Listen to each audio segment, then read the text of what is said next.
So the question is really around how Penguin adds to that, to the value chain, and why.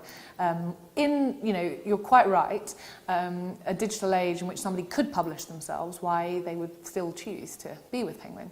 And there are so many reasons, but I'll just start by listing a few. I mean, the core point of this is, I suppose, that everything that's always been involved in creating a good book is still necessary in the world of digital publishing. And that starts with commissioning, finding talent. The editorial process, where an editor has a relationship with an author and hopefully will inspire them, will be their companion throughout the process of writing, will make their work better. That's still completely necessary, and writers still really value that and still want that editorial experience.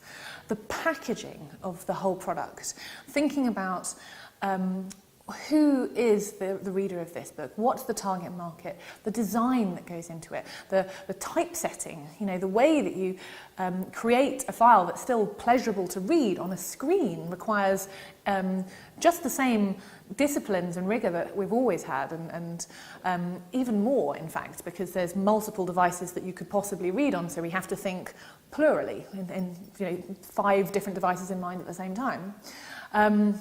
But pulling all of that together and getting to that market is absolutely vital for us. And distribution, in terms of the actual supply chain, and I talked earlier about one of the powers of digital publishing is that you can publish globally from a desk in London. And that's a huge opportunity, obviously, but terribly daunting.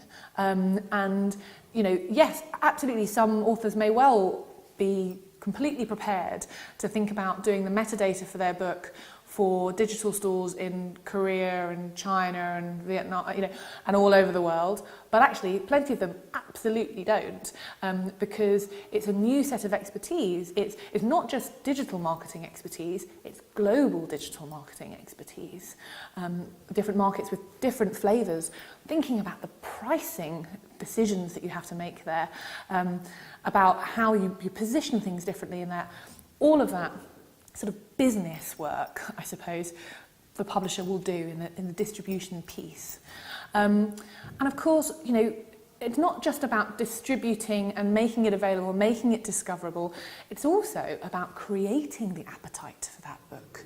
Publishers spend a huge amount of time speaking to reviewers, to the publicity machine. It doesn't just happen by accident. Of course, you can publish something and leave it somewhere and hope people will find it, but actually, enormous amount of time and effort goes into making sure they find it in an active way, not just in a kind of metadata way, but sending it to the right people, telling them they'll like that, allowing them to discover it.